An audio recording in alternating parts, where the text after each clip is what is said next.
Cuentos que viajan. Aviso que este es un cuento de miedo. Trata de un pueblo, de un ogronte y de una nena. El ogronte no tenía nombre, pero la nena sí.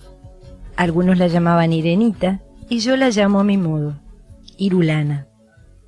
Conviene empezar por el ogronte, porque es lo más grande, lo más peludo y lo más peligroso de esta historia. No todos los pueblos tienen un ogronte, pero algunos tienen, y este tenía, lamentablemente. Cuando se terminaba la tarde y el sol se ponía rojo, porque en los cuentos también se ponen rojos los soles, la cabeza peluda del ogronte brillaba como la melena de un león inmenso, y la gente del pueblo sentía muchísimo miedo. La gente en cuanto se despertaba a la mañana pensaba, ¿cómo habrá amanecido el ogronte hoy? Era importante saber cómo había amanecido el ogronte. Por ejemplo, si el ogronte estaba resfriado, había que reforzar las puertas y las ventanas para que no se abrieran de golpe con los estornudos.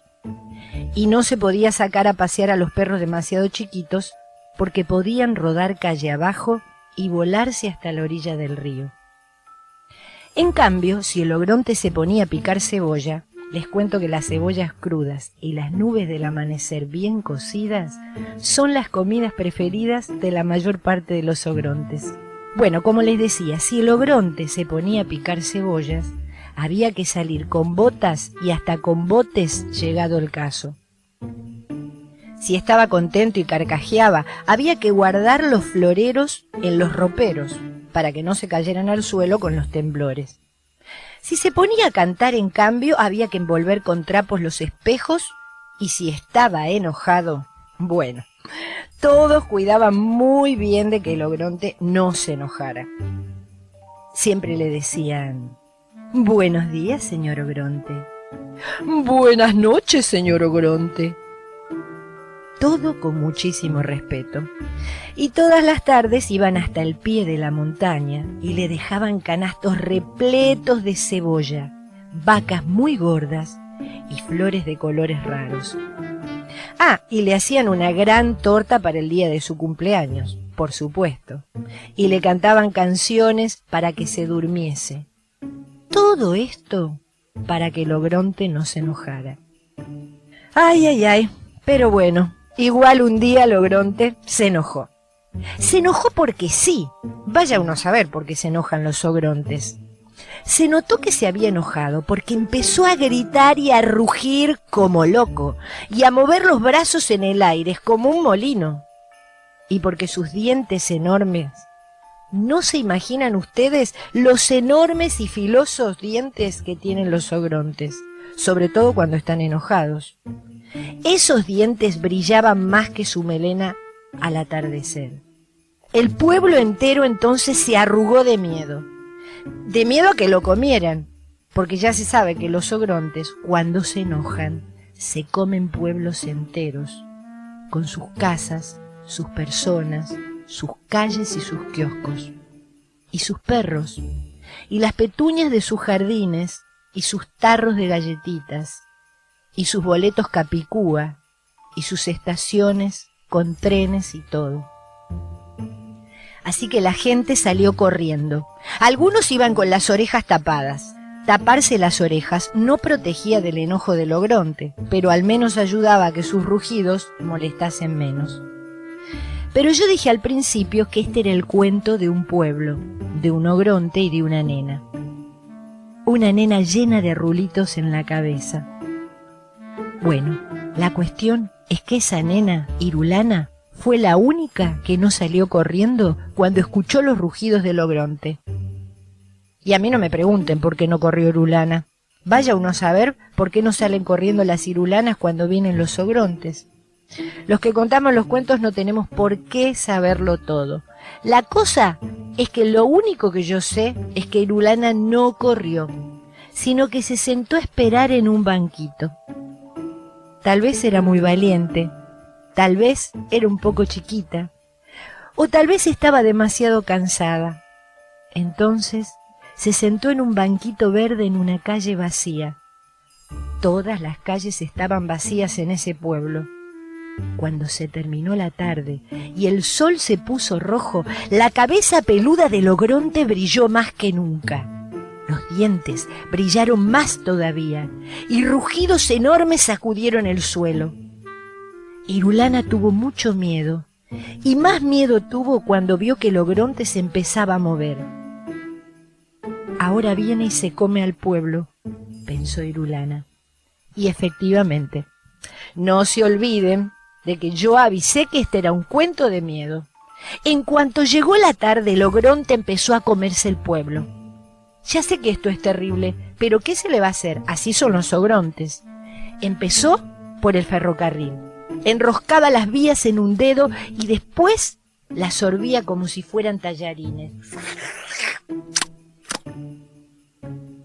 Masticaba las casas como si fueran turrón. Y de tanto en tanto les daba un mordisquito a 2 o 3 árboles que había arrancado de raíz y que llevaba como un manojo de apio en la mano. Fue haciendo arrolladitos con las calles y se las masticó muy despacio. La plaza la dobló en 4, como un panqueque, y se la comió con gusto. Seguramente era dulce. Si alguna petunia se le escapaba de la boca, la empujaba con el dedo hacia adentro. Y comió, y comió, y comió. Se lo comió todo. Tengan en cuenta que los ogrontes son muy grandes y este era un pueblo chico.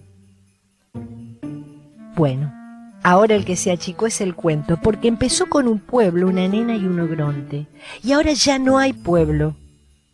No hay nada más que una nena y un ogronte. Y nada, pero nada más.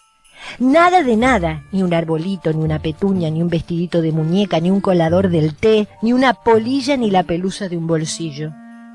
Nada más que Irulana en su banquito y un ogronte enorme que, aunque ustedes no lo vean, está bostezando. Y está bostezando porque a ese ogronte, siempre que se comió un pueblo entero, le venía el sueño. Pero Irulana no sabe que el ogronte bosteza. Tiene tanto miedo que cerró los ojos. El ogronte da 1, 2, 3 pasos más. Y los pasos de los ogrontes llevan muy lejos. Y justo cuando está por descubrir la Irulana en su banquito, ¡zas!, se queda dormido. Otra vez no lo pueden ver al ogronte que está dormido, pero de golpe el ogronte quedó dormido y cayó al suelo haciendo muchísimo ruido. ¿Se lo imaginan? Ahí fue cuando Irulana abrió los ojos y lo vio. Parecía una montaña, pero seguramente era un ogronte porque las montañas no usan botas, mucho menos botas lustrosas ni cinturones de cuero. Y roncaba. Además roncaba como solo roncan los ogrontes. Irulana era una nena valiente, pero también era chiquita y se sentía sola. Cualquiera se sentiría solo en el lugar de Irulana. No tenía nada en el mundo, nada más que un ogronte dormido y un banquito verde. Y eso no es nada, es muy poquitito, sobre todo cuando el aire se pone negro y se viene la noche oscura. Oscura, pero oscura, oscura. Oscurísima y oscura. La luna no había salido todavía y las estrellas estaban demasiado lejos.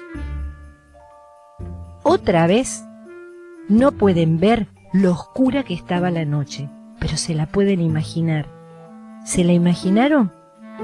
Entonces Irulana se puso de pie en su banquito, que como estaba tan negro todo, ni siquiera era un banquito verde. Y no sé por qué se le ocurrió comenzar a gritar. Y gritó bien, pero bien fuerte, lo más fuerte que pudo gritar. Irulana.